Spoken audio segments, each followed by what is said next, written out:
Hello दोस्तों, नमस्कार। मैं हूं अविनाश और आप देख रहे हैं हमारे साथ अविनाश हिंदी एकेडमी। दोस्तों, आज मैं आप सबके लिए लेकर आया हूं एक महत्वपूर्ण वीडियो।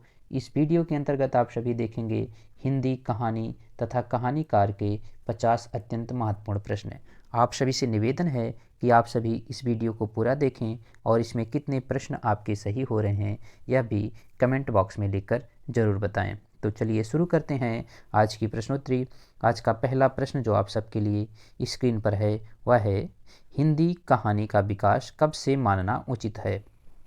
इसके विकल्प हैं 1850 ईस्वी, 1880 ईस्वी, 1890 ईस्वी या फिर 1900 ईस्वी। आप सब इसका सही उत्तर पहचान गए होंगे। इसका सही उत्तर है 1900 ईस्वी से हिंदी कहानी का विकास का आरंभ माना जाता है। बढ़ते हैं दूसरे प्रश्न की तरफ। दूसरा प्रश्न आप सबके लिए है, इनमें से किसे हिंदी की पहली कहानी माना जाता है। इसको आपको बताना है। इसके विकल्प हैं रानी केतकी की कहानी, राजा भोज का सपना, इंदुमती या फिर दुलाई वाली। आप सबको इसका सही उत्तर पहचानना है। तो इसका सही उत्तर है ऑप्शन नंबर सी, इंदुमती कहानी को हिंदी की पहली कहानी माना जाता है। तीसरा प्रश्न आप सबके लिए जो स्क्रीन पर है वह है, इंदुमती कहानी के लेखक कौन हैं। आपको इंदुमती कहानी के लेखक के बारे में बताना है। इसके विकल्प हैं किशोरीलाल गोस्वामी, बंग महिला, शिव प्रसाद सितारे हिंद, मुंशी इंसा अल्लाह खां। तो आप सब इसका सही उत्तर पहचान गए होंगे। इंदुमती कहानी के जो लेखक हैं वह हैं Kishorilal Goswami. Option number A इसका बिल्कुल सही उत्तर है। बढ़ते हैं चौथे प्रश्न की तरफ। चौथा प्रश्न आप सबके लिए, इसमें से किस आलोचक ने इंदुमती कहानी को हिंदी की पहली कहानी माना है। इसके विकल्प हैं प्रेमचंद, आचार्य रामचंद्र शुक्ल, शिवदान सिंह चौहान या फिर श्याम सुंदर दास। इसका सही उत्तर है इंदुमती कहानी को हिंदी की पहली कहानी आचार्य रामचंद्र शुक्ल ने माने हैं। बढ़ते हैं अगले और पांचवें प्रश्न की तरफ। पांचवा प्रश्न, इंदुमती कहानी का प्रकाशन पहली बार सरस्वती पत्रिका में कब हुआ। इसके विकल्प हैं 1900 ईस्वी, 1902 ईस्वी, 1903 ईस्वी या फिर 1910 ईस्वी। तो पांचवें प्रश्न का सही उत्तर है ऑप्शन नंबर ए, इंदुमती कहानी का सरस्वती पत्रिका में प्रकाशन 1900 ईस्वी में हुआ। छठा प्रश्न, शिवदान सिंह चौहान ने किस कहानी को शेक्सपियर के नाटक टेम्पेस्ट का अनुवाद बताया है। यहाँ पर शिवदान सिंह चौहान के स्थान पर राजेंद्र यादव होना चाहिए। आपको बताना है कि राजेंद्र यादव ने किस कहानी को शेक्सपियर के नाटक टेम्पेस्ट का अनुवाद बताया है। इसके विकल्प आप सबके समक्ष हैं दुलाई वाली, एक टोकरी भर मिट्टी, इंदुमती या फिर 11 वर्ष का समय। तो इसका सही उत्तर आप सब पहचान लिए होंगे। प्रश्न 6 का सही उत्तर है इंदुमती कहानी को शेक्सपियर के नाटक टेम्पेस्ट का अनुवाद राजेंद्र यादव ने माना है और उसे हिंदी की पहली कहानी नहीं माना है। सातवां प्रश्न, 11 वर्ष का समय कहानी के लेखक कौन थे। इसके विकल्प हैं शिवदान सिंह चौहान, आचार्य रामचंद्र शुक्ल, प्रेमचंद या फिर किशोरीलाल गोस्वामी। आप सभी इसका सही उत्तर पहचान गए होंगे। हिंदी की आरंभिक कहानियों में भी इसे माना जाता है। यह कहानी रामचंद्र शुक्ल द्वारा लिखित है और इसे आपको बताना है कि किस लेखक ने 11 वर्ष के समय को हिंदी की पहली कहानी माना है। आठवां प्रश्न आप सबके लिए, प्लेग की चुड़ैल कहानी के लेखक कौन हैं। इसके विकल्प हैं माधव प्रसाद सप्रे, विशंबर नाथ कौशिक, लाला भगवान दीन या फिर वृंदावन लाल वर्मा। तो आठवें प्रश्न का सही उत्तर है लाला भगवान दीन प्लेग की चुड़ैल कहानी के लेखक हैं। बढ़ते हैं 9वें प्रश्न की तरफ। 9वां प्रश्न, राधिका रमण प्रसाद सिंह की कहानी कानों में कंगना किस पत्रिका में प्रकाशित हुई थी। इसके विकल्प हैं सरस्वती पत्रिका, इंदु पत्रिका, मर्यादा या फिर हंस पत्रिका। 9वें प्रश्न का सही उत्तर है राधिका रमण सिंह की कहानी कानों में कंगना इंदु पत्रिका में प्रकाशित हुई थी। ऑप्शन नंबर बी इसका सही उत्तर है। अगले प्रश्न की तरफ बढ़ते हैं। अगला प्रश्न है, प्रसाद जी की कहानियाँ किस पत्रिका में छपती थी। आपको बताना है। इसके विकल्प हैं सरस्वती पत्रिका, मर्यादा पत्रिका, इंदु पत्रिका या फिर प्रताप पत्रिका। तो आप सब इसका सही उत्तर पहचान गए होंगे। प्रसाद जी की जो आरंभिक कहानियाँ थी वह इंदु पत्रिका में छपती थी। 11वां प्रश्न, रक्षाबंधन कहानी के रचयिता कहानीकार कौन थे? इसके विकल्प हैं कौशिक, प्रेमचंद, ज्वालादत्त शर्मा या फिर वृंदावन लाल वर्मा। तो आप सभी इसका सही उत्तर पहचान गए होंगे। प्रश्न 11 का सही उत्तर है ऑप्शन नंबर ए, विशंबर नाथ शर्मा कौशिक रक्षाबंधन कहानी के लेखक हैं। 12वां प्रश्न, चंद्रधर शर्मा गुलेरी ने कुल कितनी कहानियाँ लिखी हैं? इसको बताना है। इसके विकल्प हैं 6 कहानी, 4 कहानी, 5 कहानी अथवा 3 कहानी। तो आप सब बताना है इसका सही उत्तर। इसका सही उत्तर है option number D, Chandra Sharma Guleri ने कुल 3 कहानियाँ लिखी हैं, जिनमें से एक कहानी इनकी बहुत प्रसिद्ध है और इस पर फिल्म निर्माण भी हो चुका है। प्रश्न 13 है, उसने कहा था कहानी के लेखक का नाम बताइए। इसके विकल्प हैं चंद्रधर शर्मा गुलेरी, प्रेमचंद, कौशिक या फिर जयशंकर प्रसाद। तो उसने कहा था जो कहानी है वह चंद्रधर शर्मा गुलेरी द्वारा लिखित कहानी है, जो फ्लैशबैक पद्धति, जिसे पूर्व दीप्त पद्धति भी कहा जाता है, उस पर लिखा गया है, जो प्रथम विश्व युद्ध के आधार पर इस कहानी का लेखन चंद्रधर शर्मा गुलेरी ने किया है और इस कहानी पर उसने कहा था नामक फिल्म का निर्माण भी किया जा चुका है। बढ़ते हैं 14वें प्रश्न की तरफ।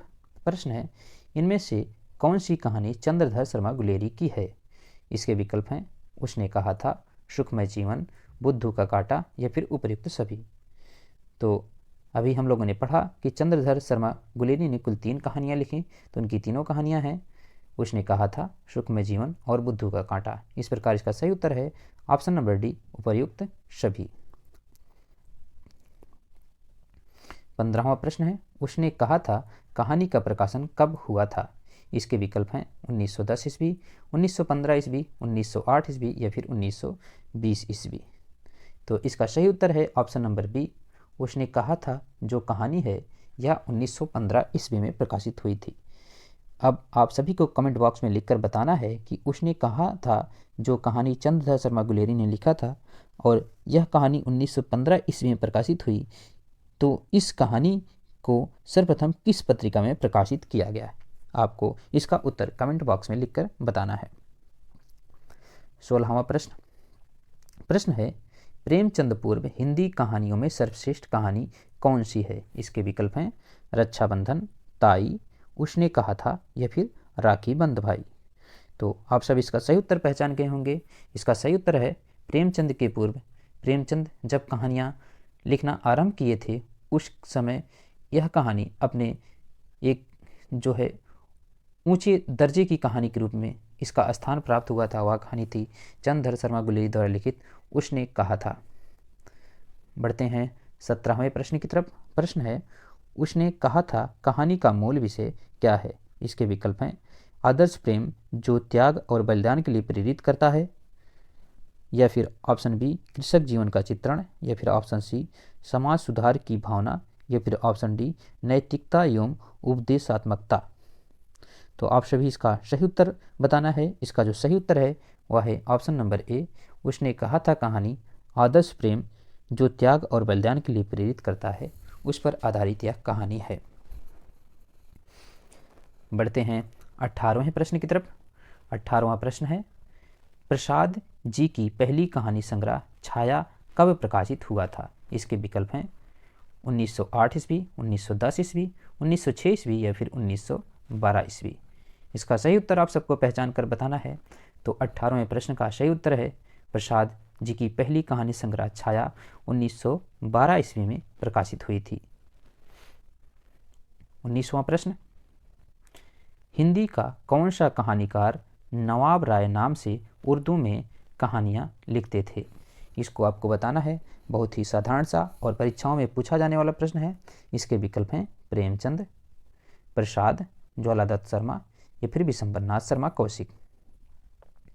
इसका सही उत्तर है ऑप्शन नंबर ए, प्रेमचंद प्रारंभ में नवाब राय नाम से उर्दू भाषा में कहानियाँ लिखते थे।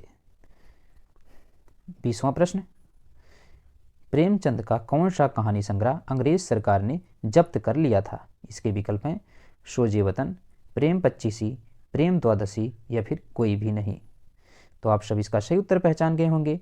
प्रेमचंद का कहानी संग्रह सोजे वतन जो कहानी संग्रह है, इसको अंग्रेजों ने सीडिशन का आरोप लगाकर इस कहानी संग्रह को जब्त कर लिया तथा इसको जला दिया, क्योंकि इसमें जो है देशभक्तिपरक कहानियां थी। 21वां प्रश्न, प्रेमचंद की पहली हिंदी कहानी का नाम क्या था? इसको आपको बताना है। इसके विकल्प हैं बूढ़ी काकी, मंत्र, पंच परमेश्वर या फिर ठाकुर का कुआं। तो 21वें प्रश्न का सही उत्तर है ऑप्शन नंबर सी, पंच परमेश्वर कहानी को प्रेमचंद की पहली हिंदी कहानी के रूप में मान्यता प्राप्त है। 22वां प्रश्न, 22वां प्रश्न आप सबके लिए जो स्क्रीन पर है वह है, पंच परमेश्वर का प्रकाशन कब हुआ था? इसके विकल्प हैं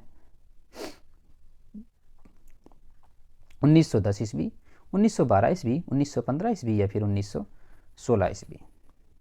तो 22वें प्रश्न का जो सही उत्तर है वह है ऑप्शन नंबर डी, पंच परमेश्वर कहानी जो प्रेमचंद की आरंभिक हिंदी कहानी के रूप में जाना जाता है वह 1916 ईस्वी में प्रकाशित हुई। अब 23वां और अत्यंत महत्वपूर्ण प्रश्न है, प्रेमचंद की अंतिम कहानी कौन सी मानी जाती है? इसके विकल्प हैं शतरंज के खिलाड़ी, कफन, बड़े भाई साहब या फिर लॉटरी। तो आप सभी इसका सही उत्तर पहचान गए होंगे। प्रेमचंद की अंतिम कहानी कफन कहानी जो कि घीसू और माधव नामक दो महत्वपूर्ण दलित पात्रों के ऊपर लिखी गई एक यथार्थवादी कहानी है। बढ़ते हैं 24वें प्रश्न की तरफ। 24वां प्रश्न है, कफन का प्रकाशन वर्ष क्या है? इसके विकल्प हैं 1930 ईस्वी, 1932 ईस्वी, 1935 ईस्वी या फिर 1936 ईस्वी। तो 24वें प्रश्न का सही उत्तर है कफन कहानी 1936 ईस्वी में प्रकाशित हुई थी, जो प्रेमचंद की अंतिम कहानी है। 25वां प्रश्न, मानसरोवर किसकी कहानियों का संकलन है? इसके विकल्प हैं प्रेमचंद, जयशंकर प्रसाद, भगवती चरण वर्मा या फिर यशपाल। तो जो मानसरोवर नाम से मानसरोवर के 8 भागों के रूप में प्रकाशित कहानियां हैं वह हैं प्रेमचंद की कहानियां। प्रेमचंद ने लगभग अपने जीवन में 300 से अधिक कहानियां लिखी जो मानसरोवर के 8 भागों में प्रकाशित हुई हैं। 26वें प्रश्न की तरफ बढ़ते हैं। 26वां प्रश्न आप सबके लिए है, इनमें से कौन सी कहानी प्रेमचंद की नहीं है? इसके विकल्प हैं ईदगाह, नशा, पुरस्कार या फिर सवा सेर गेहूँ। तो आप सभी इसका सही उत्तर पहचान गए होंगे। 26वें प्रश्न का सही उत्तर है ऑप्शन नंबर सी, पुरस्कार। पुरस्कार कहानी यह प्रेमचंद द्वारा लिखित कहानी नहीं है, बल्कि यह जयशंकर प्रसाद द्वारा लिखित कहानी है। 27वें प्रश्न की तरफ बढ़ते हैं। 27वां प्रश्न, प्रेमचंद की कौन सी कहानी इसमें से आदर्शवादी नहीं है? इसके विकल्प हैं पंच परमेश्वर, कफन, नमक का दरोगा या फिर ईदगाह। तो आप सभी इसका सही उत्तर पहचान गए होंगे। प्रेमचंद की जो आदर्शवादी कहानी के रूप में नहीं जानी जाती वह कहानी है ऑप्शन नंबर बी, कफन कहानी। हमने आपको पहले ही बताया था कि कफन जो कहानी है वह आदर्शवादी कहानी न होकर के यथार्थवादी कहानी है। 28वें प्रश्न की तरफ बढ़ते हैं। 28वां प्रश्न आप सबके लिए है, प्रेमचंद की कहानियों के विषय में कौन सा कथन असत्य है? असत्य कथन आपको पहचानना है। प्रेमचंद की कहानियों में इतिवृत्तात्मकता अधिक है। दूसरा विकल्प है प्रेमचंद की कहानियों में कथा शिल्प का उत्तरोत्तर विकास हुआ है। सन 1930 ईस्वी के बाद की कहानियों के कथानक संक्षिप्त एवं संश्लिष्ट हैं। उनकी सभी कहानियां आदर्शवादी हैं। तो आप सभी इसका सही उत्तर पहचान लिए होंगे। इसका सही उत्तर है ऑप्शन नंबर डी, प्रेमचंद की सभी कहानियां आदर्शवादी है। यह कथन असत्य है, क्योंकि प्रेमचंद प्रारंभ में तो आदर्शवादी कहानियां लिखते थे, लेकिन 1930 के बाद की इनकी कहानियों में यथार्थवादी कहानियां लिखना आरंभ कर दिए। इस प्रकार प्रेमचंद को आदर्शोन्मुखी यथार्थवादी कहानीकार के रूप में जाना जाता है। बढ़ते हैं अगले और 29वें प्रश्न की तरफ। 29वां प्रश्न आप सबके समक्ष है, पूस की रात कहानी किस वर्ग में आएगी? इसके विकल्प हैं यथार्थवादी, आदर्शवादी, चरित्र प्रधान या फिर घटना प्रधान। तो 29वें प्रश्न का सही उत्तर है जो पूस की रात कहानी है वह यथार्थवादी कहानी के रूप में जानी जाती है, इसलिए जो है ऑप्शन नंबर डी इसका सही उत्तर होगा। बढ़ते हैं 30वें प्रश्न की तरफ। 30वां प्रश्न है विशंबर नाथ शर्मा कौशिक ने कुल कितनी कहानियाँ लिखी हैं? इसके विकल्प हैं 50 कहानी, 100 कहानी, 150 कहानी या फिर 200 कहानी। तो 30वें प्रश्न का सही उत्तर है विशंबर नाथ शर्मा कौशिक ने कुल लगभग 200 कहानियाँ लिखे हैं। 31वां प्रश्न जयशंकर प्रसाद ने कुल कितनी कहानियाँ लिखी हैं? इसके विकल्प हैं 60 कहानी, 80 कहानी, 69 कहानी या फिर 89 कहानी। तो 31वें प्रश्न का सही उत्तर है प्रेमचंद ने लगभग 70 अर्थात 69 कहानियों की रचना की है। बढ़ते हैं 32वें प्रश्न की तरफ। प्रश्न है ताई कहानी के लेखक कौन हैं? इसके विकल्प हैं प्रेमचंद, विशंबर नाथ शर्मा कौशिक, सुदर्शन या फिर जयशंकर प्रसाद। 32वें प्रश्न का सही उत्तर है ताई कहानी के लेखक विशंबर नाथ शर्मा कौशिक हैं। 33वां प्रश्न कौशिक जी की प्रथम कहानी रक्षाबंधन कब प्रकाशित हुई थी? इसके विकल्प हैं 1910 ईस्वी, 1912 ईस्वी, 1915 ईस्वी या फिर 1920 ईस्वी। तो 33वें प्रश्न का सही उत्तर है जो विशंबर नाथ शर्मा कौशिक की प्रथम कहानी रक्षाबंधन जो प्रकाशित हुई थी वह 1912 ईस्वी में प्रकाशित हुई थी। 34वां प्रश्न है कौशिक जी ने कुल कितनी कहानियों की संख्या लगभग है, मतलब कौशिक जी ने कुल कितनी कहानियाँ लगभग लिखी हैं? तो इसके विकल्प हैं 50 कहानी, 100 कहानी, 200 कहानी या फिर 300 कहानी। तो 34वें प्रश्न का सही उत्तर है विशंबर नाथ शर्मा कौशिक ने लगभग 200 कहानियाँ की रचना की है। 35वां प्रश्न है इनमें से कौन सी कहानी विशंबर नाथ शर्मा कौशिक की नहीं है? इसके विकल्प हैं ताई, रक्षाबंधन, विधवा या फिर पुरस्कार। तो आप सभी जानते हैं यह पुरस्कार जो कहानी है वह जयशंकर प्रसाद की कहानी है, तो यह कौशिक की कहानी नहीं है। इस प्रकार ऑप्शन नंबर डी सही उत्तर होगा। बढ़ते हैं 36वें प्रश्न की तरफ। 36वां प्रश्न आप सबके समक्ष स्क्रीन पर है कौशिक जी की कहानियों के संबंध में कौन सा कथन असत्य है?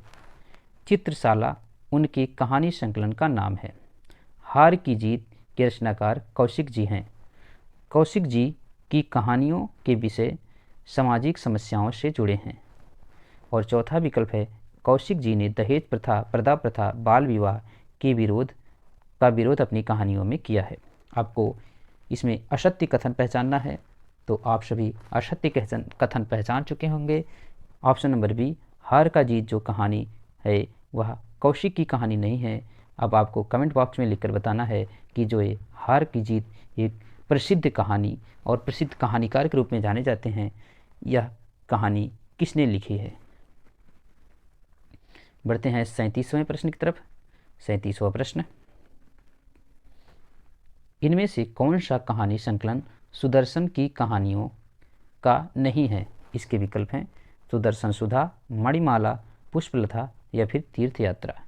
तो 37वें प्रश्न का सही उत्तर है ऑप्शन नंबर बी मणिमाला जो कहानी संग्रह है या सुदर्शन का कहानी संग्रह नहीं है। 38वां प्रश्न एथेंस का सत्यार्थी कहानी के लेखक कौन है? इसके विकल्प हैं सुदर्शन, कौशिक, प्रसाद या फिर प्रेमचंद। तो एथेंस का सत्यार्थी जो कहानी है वह सुदर्शन की कहानी है। ऑप्शन नंबर ए सही उत्तर है। 39वां प्रश्न की तरफ बढ़ते हैं। 39वां प्रश्न आप सबके लिए स्क्रीन पर है। इनमें से कौन सा कहानी संकलन प्रसाद की कहानियों का संकलन नहीं है?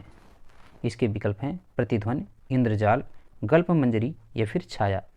तो 39वें प्रश्न का सही उत्तर है ऑप्शन नंबर सी गल्प मंजरी कहानी संग्रह जयशंकर प्रसाद का नहीं है, जबकि प्रतिध्वनि, इंद्रजाल और छाया जयशंकर प्रसाद का कहानी संग्रह है, जिसमें से छाया जयशंकर प्रसाद का प्रथम कहानी संग्रह है।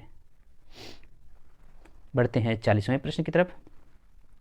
40वां प्रश्न है कौन सी कहानी प्रसाद द्वारा रचित नहीं है? इसके विकल्प हैं ममता, शालवती, प्रतिध्वनि या फिर सुजान भगत। तो जो जयशंकर प्रसाद द्वारा लिखित कहानी नहीं है वह है सुजान भगत, क्योंकि सुजान भगत कहानी को जयशंकर प्रसाद ने नहीं बल्कि प्रेमचंद ने लिखा है। 41वां प्रश्न, बुद्धगुप्त और चंपा किस कहानी के पात्र हैं? बुद्धगुप्त और चंपा कहानी के पात्र किस कहानी के हैं? यह कहानी जयशंकर प्रसाद द्वारा लिखी कहानी है। अब आपको बताना है। इसके विकल्प हैं देवरथ, आकाशदीप, पुरस्कार या फिर ममता। तो आप सभी सही उत्तर पहचान गए होंगे। इसका सही उत्तर है आकाशदीप कहानी के पात्र हैं बुद्धगुप्त और चंपा। 42वां प्रश्न, अरुण और मधुलिका किस कहानी के पात्र हैं? इसके विकल्प हैं मंत्र, पंच परमेश्वर, ममता या फिर पुरस्कार। तो 42वें प्रश्न का सही उत्तर है अरुण और मधुलिका जो कहानी के पात्र हैं वह कहानी है जयशंकर प्रसाद द्वारा लिखित पुरस्कार कहानी। 43वां प्रश्न, सिंहगढ़ विजय, पन्नाधाय, रूठी रानी, अम्बपालिका कहानियों के रचयिता का नाम क्या है? इसके विकल्प हैं जयशंकर प्रसाद, आचार्य चतुर्सेन शास्त्री, उपेंद्र नाथ अश्क या फिर भगवती प्रसाद वाजपेयी।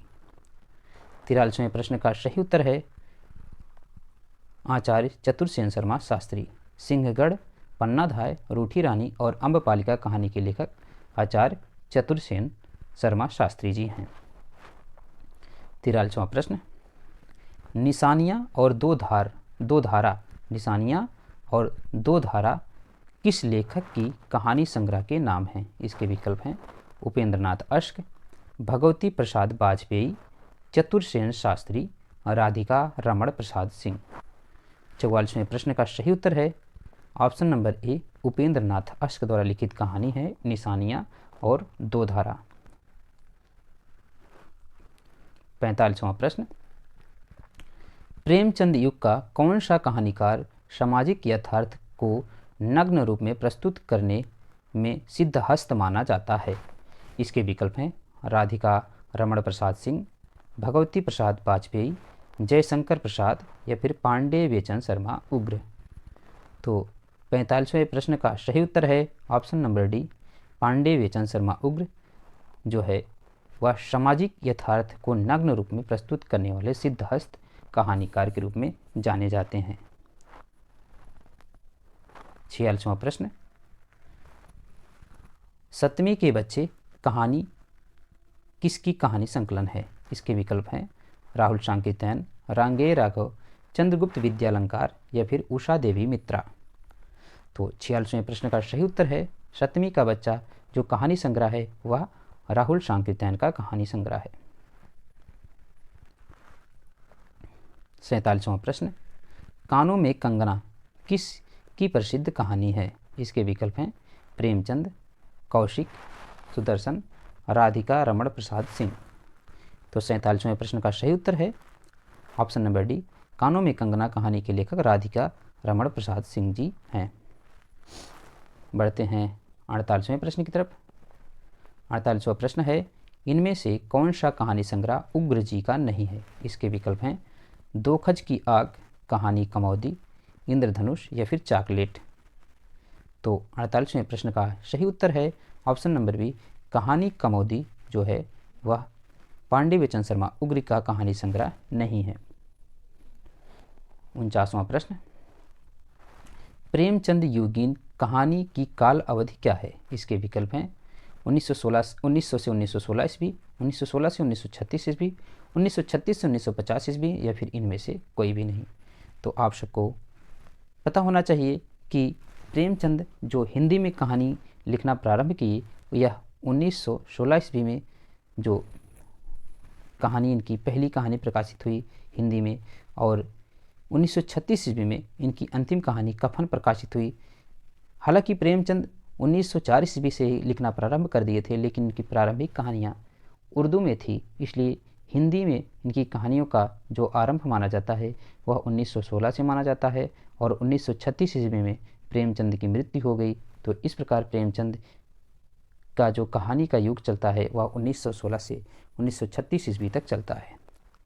बढ़ते हैं 50वें प्रश्न की तरफ। 50वां और यह इस वीडियो का अंतिम प्रश्न है। इसके बाद 51 से लेकर 100 तक के जो प्रश्न हैं वो हम कहानी के दूसरे भाग वाले वीडियो में देखेंगे। तो आप सभी दूसरा वीडियो भी अवश्य देखना।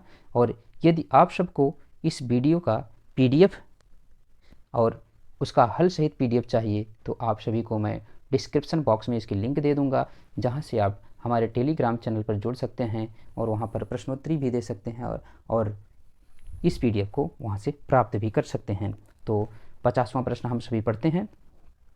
इनमें से किस लेखक की भाषा में लोकोक्तियों एवं मुहावरों का सटीक प्रयोग प्रचुरता के साथ हुआ है? इसके विकल्प हैं प्रेमचंद, जयशंकर प्रसाद सुदर्शन या फिर चतुरसेन शर्मा शास्त्री।